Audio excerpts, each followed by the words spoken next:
Market में 90% लोग पैसा क्यों नहीं बना पाते?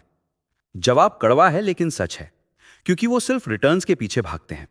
लेकिन सोचिए, अगर आपकी जेब में आज सिर्फ 40,000 रुपए लमसम है और आप उसे बैंक में सड़ने के बजाय एक सोने का अंडा देने वाले एसेट में बदल दें, तो क्या हो सकता है?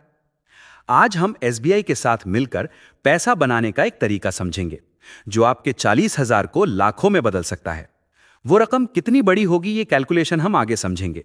लेकिन एक बात याद रखिएगा, वीडियो के एंड में एक बहुत ही जरूरी पॉइंट आने वाला है, जो आपको गलती करने से बचाएगा। तो चलिए शुरू करते हैं। सबसे पहले फंडामेंटल्स को समझते हैं। आज के महंगाई वाले दौर में सैलरी और खर्चों के बीच सेविंग करना मुश्किल है, लेकिन फाइनेंशियल फ्रीडम का नियम कहता है कि पैसा बचाना नहीं, पैसे को काम पर लगाना जरूरी है। जिस फंड का हम एनालिसिस कर रहे हैं वो है SBI large and mid cap fund direct plan. एक स्मार्ट इन्वेस्टर के तौर पर आपको यह समझना होगा कि यह फंड खास क्यों है। यह फंड आपके पैसे को डाइवर्सिफाई करता है। इसका कुछ हिस्सा रिलायंस, एचडीएफसी बैंक और टीसीएस जैसी लार्ज कैप यानी बड़ी और स्टेबल कंपनियों में लगता है, जो पोर्टफोलियो को सुरक्षा देती हैं। वहीं दूसरा हिस्सा मिड कैप कंपनियों में लगता है, जो फ्यूचर में हाई ग्रोथ देने की क्षमता रखती हैं। यानी यहां रिस्क और रिवॉर्ड को बहुत ही प्रोफेशनली बैलेंस किया गया है। अब जरा इस फंड के ट्रैक रिकॉर्ड और हिस्टोरिकल डेटा पर नजर डालते हैं। अगर हम लॉन्ग टर्म वेल्थ की बात करें तो इस फंड ने शुरुआत से लेकर अब तक 17% का एनुअलाइज रिटर्न दिया है। लेकिन ध्यान रहे, मार्केट में वोलेटिलिटी होती है, इसलिए हमें कंजर्वेटिव अप्रोच के साथ 13% का अनुमान लेकर कैलकुलेशन करेंगे। इस फंड का एयूएम यानी एसेट अंडर मैनेजमेंट 37,000 करोड़ रुपए से ज्यादा है, जो ये दिखाता है कि इन्वेस्टर्स का इस पर कितना गहरा भरोसा है। इसका एक्सपेंस रेशियो 1.56% है। अब आते हैं सबसे इंपॉर्टेंट हिस्से पर, यानी इन्वेस्टमेंट की कैलकुलेशन। मान लीजिए आप आज अपने फ्यूचर के लिए 40,000 रुपए का वन टाइम इन्वेस्टमेंट करते हैं। यहां कंपाउंडिंग कैसे काम करती है, इसे ध्यान से सुनिए। अगर आप इसे 5 साल के लिए छोड़ते हैं तो 13% के अनुमानित रिटर्न के हिसाब से आपकी वैल्यू लगभग 73,697 रुपए होती है। यहां ग्रोथ कम लग सकती है, क्योंकि कंपाउंडिंग को शुरू होने में समय लगता है, लेकिन असली खेल तब शुरू होता है जब आप पेशेंस रखते हैं। अगर इसी 40,000 रुपए को 15 साल तक मार्केट में रहने दिया जाए तो ये इन्वेस्टमेंट बढ़कर 2,50,171 रुपए हो सकता है। अब यहां नोटिस करिए, आपने पैसे नहीं बढ़ाए, आपने सिर्फ टाइम बढ़ाया।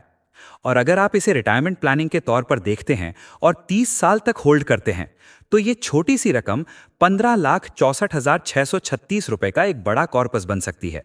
और अगर आप इसे 35 साल तक यानी अगली जनरेशन के लिए छोड़ते हैं तो ये अमाउंट 28,82,740 रुपए तक जा सकता है। यह है पावर ऑफ कंपाउंडिंग, जहां पैसा ही पैसे को कमाता है। दोस्तों, अब वक्त है उस सबसे जरूरी पॉइंट को डिस्कस करने का, जिसकी बात मैंने वीडियो की शुरुआत में की थी। याद है मैंने कहा था कि 90% लोग फेल क्यों होते हैं? क्योंकि वो सिर्फ रिटर्न देखते हैं, रिस्क को नहीं। लेकिन एक जिम्मेदार फाइनेंशियल एनालिस्ट होने के नाते आपको रिस्क मैनेजमेंट समझना भी जरूरी है। Mutual fund investments market risk के अधीन होते हैं। ये जो 13% का रिटर्न हमने कैलकुलेट किया है, ये पिछले परफॉर्मेंस पर आधारित एक उदाहरण है। फ्यूचर में मार्केट की सिचुएशन के हिसाब से ये रिटर्न कम या ज्यादा हो सकता है। इसलिए जो 10% सफल लोग होते हैं, यानी समझदार इन्वेस्टर, हमेशा लॉन्ग टर्म विजन रखता है और शॉर्ट टर्म के उतार चढ़ाव से घबराता नहीं है। अच्छी बात यह है कि यह प्लान बहुत फ्लेक्सिबल है। आप इसे लमसम यानी एफडी की तरह एक बार में जमा कर सकते हैं।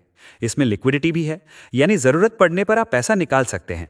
लेकिन 1 साल से पहले निकालने पर एग्जिट लोड लग सकता है। अगर आप अपने बच्चों की हायर एजुकेशन या अपनी रिटायरमेंट के लिए एक सीरियस कॉर्पस बनाना चाहते हैं तो एसबीआई का ये फंड एक बेहतरीन एसेट साबित हो सकता है।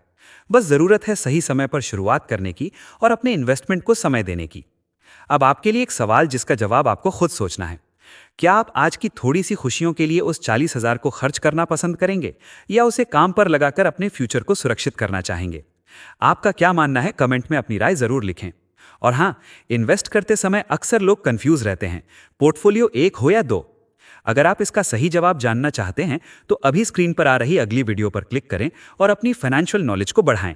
वहीं मिलते हैं।